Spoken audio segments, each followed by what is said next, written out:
Ngayong araw, maglalaga ako ng baka. Masarap na baka to kasi may buto. At saka may mga litid. At ilalaga natin para sa pananghalian ni Sofia. Bawang, saka sibuyas. Lagyan natin lahat. Sabay-sabay. Pamintang buo. Yan. Asin. Tsaka kumukulong tubig. Ilalaga natin to ng mga hanggang sa lumambot. Siguro mga 2 oras. Tingnan natin kung ilang oras. Mga 1 hour and 40 minutes or to 2 hours. Ayan, ang dami naming ginawa ngayon ni Milang ngayong Lunes.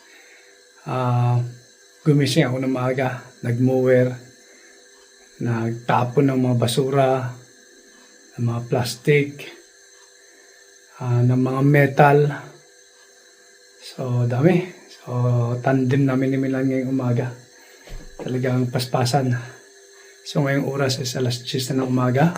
10:10. Tamang-tama to. Mga 2 oras, alas 12. Breaking the fast. So, masarap yan. Yung 24 hours na fasting.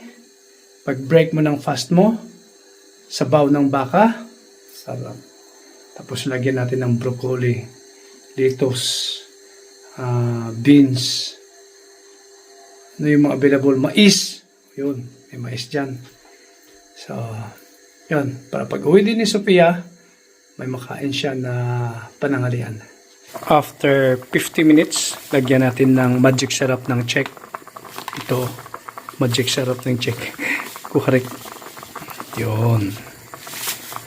Tapos, lagyan natin ng cumin. Yun. Yan. Another 1 hour. Ayun. After ng 1 hour and 10 minutes, kailangan natin dagdagan ng tubig na kumukulo.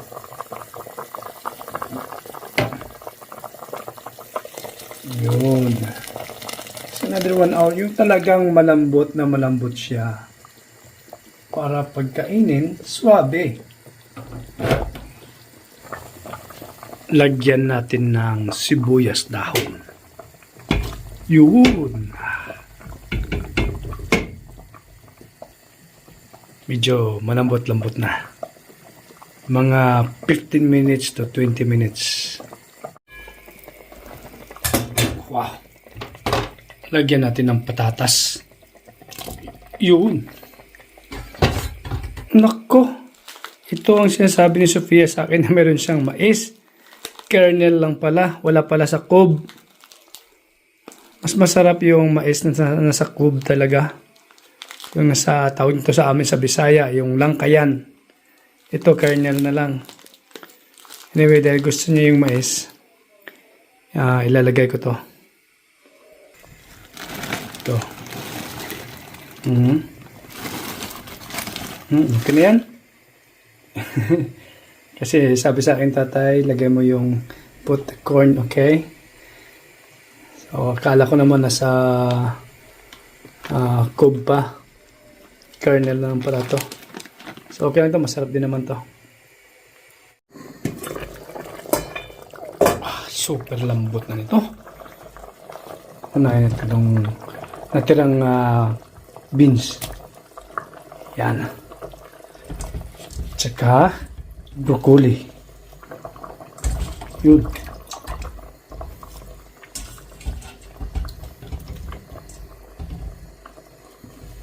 Ayos. Diba?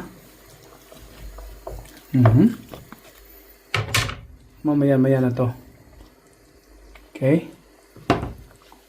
Mga 30 seconds. Pwede na to. Oh, uun. Pwede nang patayin to. Para crispy yung pan. Gulay. Oh. Okay na. So, solved. Aves kolego. Dobra. Dati rasa. Ja, Para Kita mo tsanya. pampalagkas kay Pinkay. Ayat ko na drop ko daw. Kasi may swimming siya ngayon.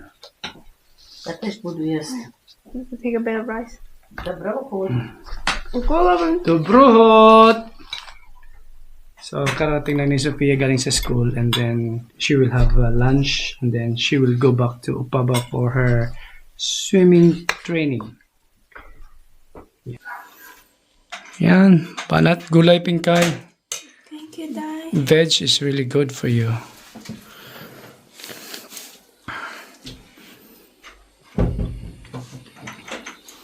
Yan ang tinatawag na nilagang baka. Say it, nilagang baka. Nilagang bata. Baka. Baka. Nilagang... Nilagang? Nilagang baka. What does it mean? Boiled beef. Yan. So, kain na lang kain.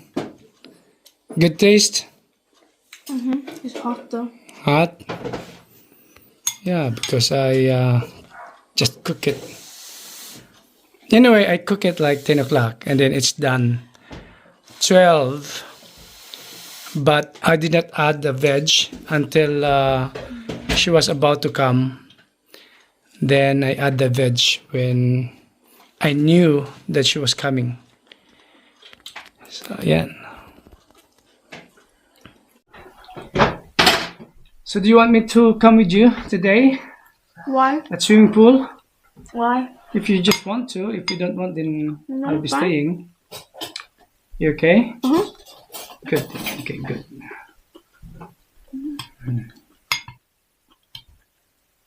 You put avocado? There's not avocado. There's I know, but I taste avocado for some reason. no avocado at all.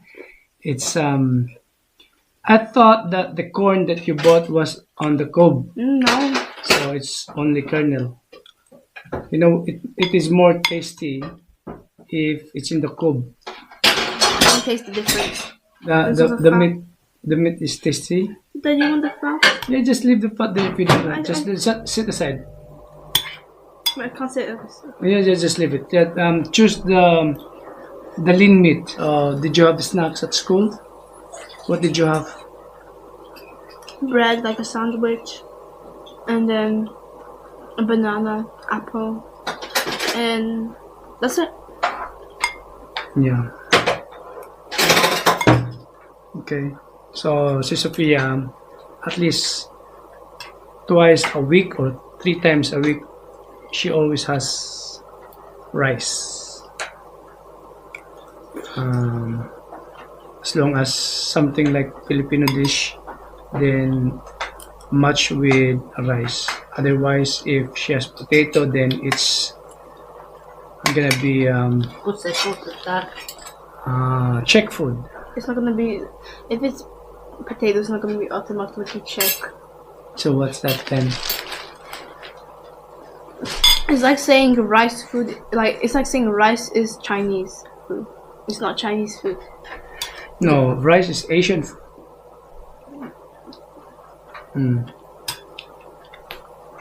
Okay, Mamika, este pulog ko?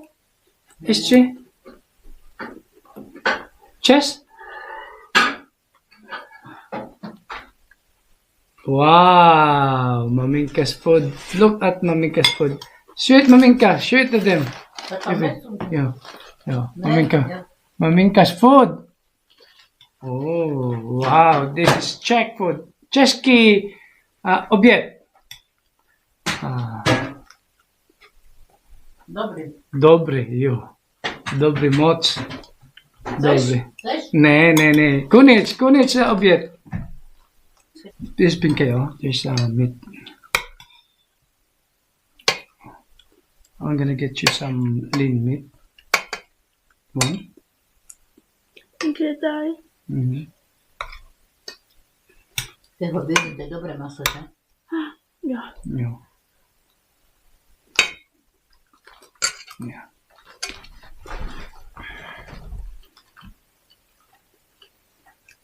Are you hungry? Not really. I am, but it's hot. Blow slowly. But I can't wait. Yeah. I don't like hot food. You don't like hot food? Yeah, she doesn't like hot food. Like only warm. Warm. When it's hot, I don't like it. I don't enjoy it. Yeah. Okay, blow slowly. Yeah. You know, okay, get more veg. You need veg. You need fiber. Di, yan. I like this one. I'm picking out specifically what type of veg I like. What's that? That one? Mhm. You eat. I cooked this for you. Thank you, Dad. So, yan ang ginagawa ko. Pag may training siya sa kanyang swimming. So, nagluluto ako yung may mga sabaw talaga. I'm going around the fat because I don't like fat. It's okay. Sarap ng sabaw, no? Pinkay? Soup is good, no?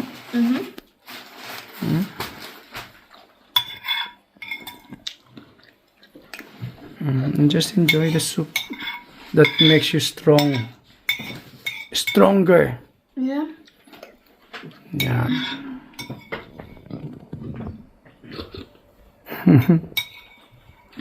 Sarap talaga ng sabaw ng baka. Basta sabaw ng baka. Kita ko, sarap na sarap ako niyan.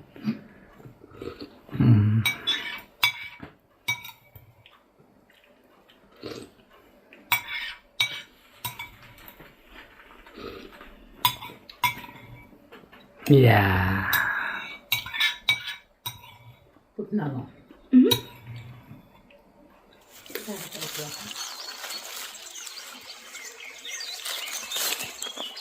Si Sofia na sa kanyang training na sa swimming. So, lumabas ako. Kasama si Sisi. Yan. So, tambay-tambay kami dito sa sapa. May sapa rito. Siguro pwedeng mangisda rito. Pero wala naman akong may nakitang isda na lumalangoy. Tsaka ang linis ng sapa rito. Ganda, tapos yung narinig mo sa paligid puro huni ng ibon. So dinala ko si Sisi rito para alam niyo na, pag gusto niyang uminom ng tubig.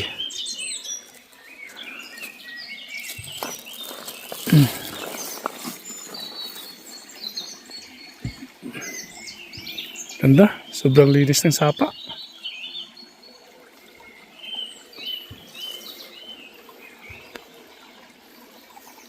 Pasukin natin yung gubat.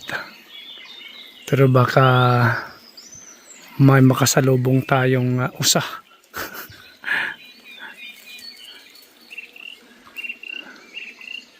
Sisi, tara na. Ikot tayo.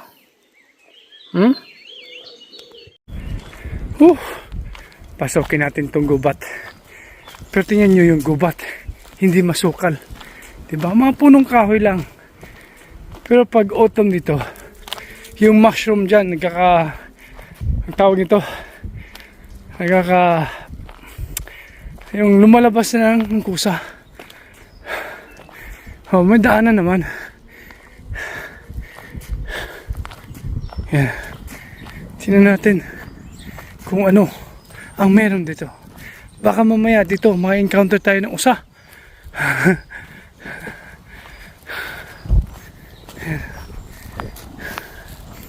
Ay, Sisi.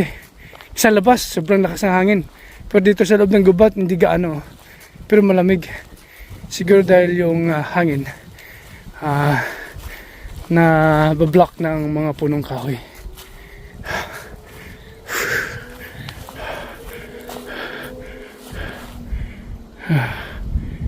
Sisi! Come on!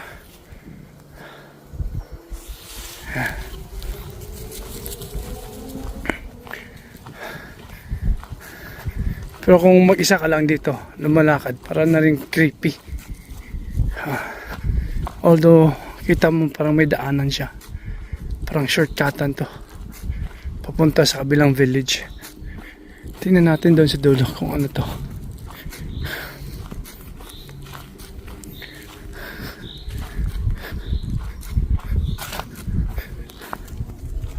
nilalabas ko yung aking camera kasi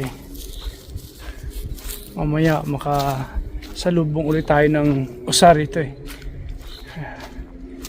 Dito, kaya yung dyan sa labas, may mga nakabitin na mga apple. Kasi marami talagang usa dito na lumalabas dyan sa open field. Open field din eh, yung dyan. Kaya sa open field na yan, yung boundary ng gubat saka open field, may mga nakabitin na mga apple. Talagang nilalagyan ng mga villagers parang pagkain ng mga usa. Oh, may daanan ng kano. Yung siguro ito yung daanan ng truck, yung tagahakot ng logging. Kasi kahit paano, may pumuputol din, kaya lang authorized na pagputol. Tapos pagputol nila, pinapalitan ng mga bagong tanim. Ito. Oh.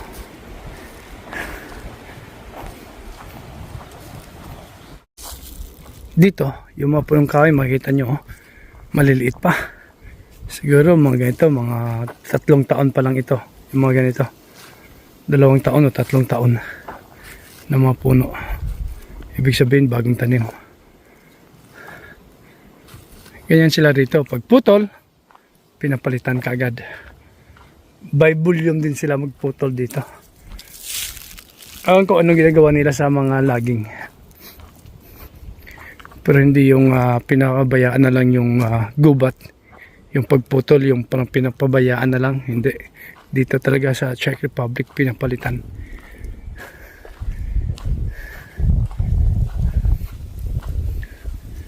Saan kaya punta to? Alam ko pupunta to ng castle eh. So susuyurin natin tong malaking kalsada ng truck to. Paano kaya pag winter walang pumapasok dito kasi madulas to.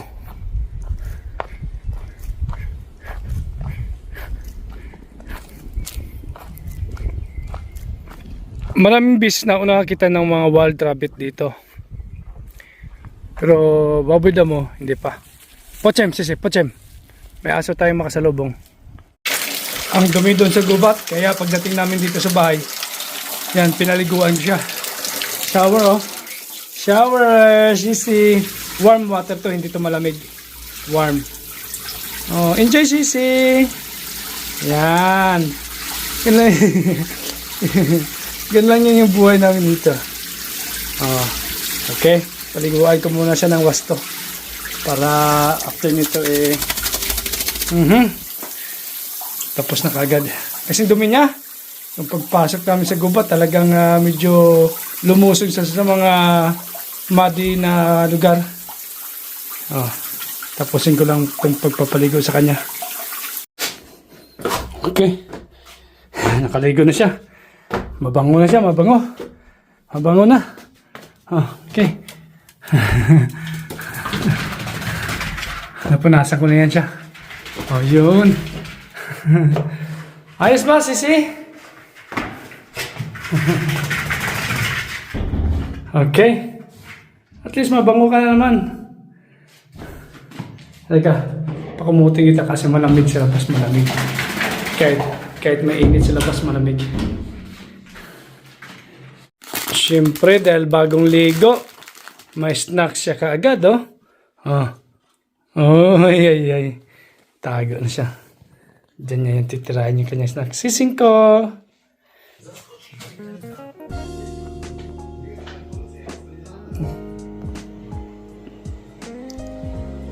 Sarap ng buhay, ah. Nakakumot pa. Ha? Tuyo na yan siya. Medyo nalalamig lang siya. Kaya kinumutan ko. Kumot niya talaga yan. Yan.